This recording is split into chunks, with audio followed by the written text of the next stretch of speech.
All right, so we're diving deep today into some intriguing research. Two students, names are Kesser and Steen, and they were looking into Overdrev. Ever heard of it? Can't say I have. Well, it's this really unique landscape in Denmark, kind of dry, hilly. Okay. Anyway, they were doing this like school project, right? Mm-hmm. And they stumbled onto something pretty wild. It's all about this plant disease. Goes by the name Faldesyge. Faldesyge. What's that? Some kind of It's Pythium root rot, actually, caused by the Pythium pathogen. Nasty stuff, Yeah. apparently. Real problem for nurseries and growers. But here's the kicker. Yeah. The Danish Ministry of Environment. They claim Pythium doesn't even exist in Northwest Europe. Hold on. So we've got this plant disease that's causing trouble, but the government's saying it's not even there. Exactly. It's like a botanical mystery or something. Kesser and Steen, they found evidence that suggests otherwise, though. Like what kind of evidence? Well, for starters, they found that Pythium, it's a known issue in crops like tomatoes and tobacco. Tomatoes and tobacco. Those aren't native to Denmark, are they? Nope, both originated in the Americas. Makes you wonder. Did this Pythium pathogen, did it maybe like hitch a ride across the Atlantic at some point? It's possible. And get this, Kesser and Steen, they found out that researchers over at North Carolina State University, they're trying to find alternatives to peat moss for potting mixes. Why is that? Because Pythium, it's a huge problem in greenhouse crops. Makes those peat moss mixes a real breeding ground for the pathogen.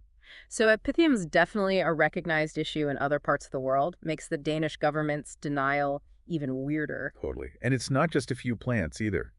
Apparently Pythium, it affects a whole bunch of different vegetables. Ornamental plants, too. Big Yeah. headache for growers everywhere, it sounds like. Yeah, I can see that. So what are these North Carolina researchers looking at them if they can't use peat moss? Well, one thing they're researching is using wood chips.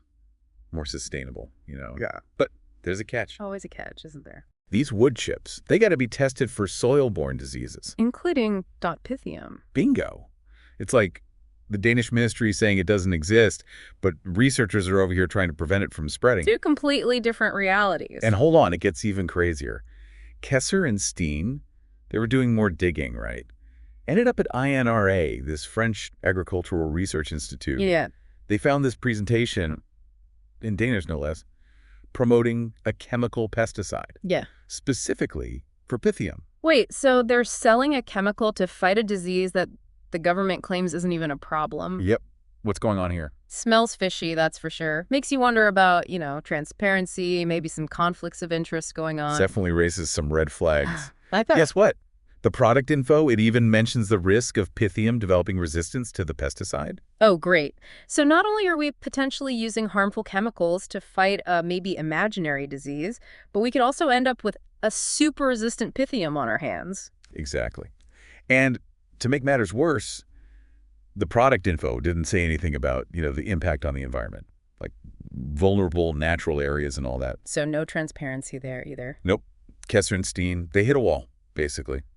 Decided to stop their investigation. I don't blame them. But their research, it brings up some big questions like, is Pythium actually a problem in Northwest Europe? If it is, why are they denying it? And what are the consequences of all this? It's a real head-scratcher. Yeah. Makes you think, if they can squish sweet Pythium under the rug, what else are they hiding? What other environmental issues are we not being told about? Exactly. Something to think about. For sure.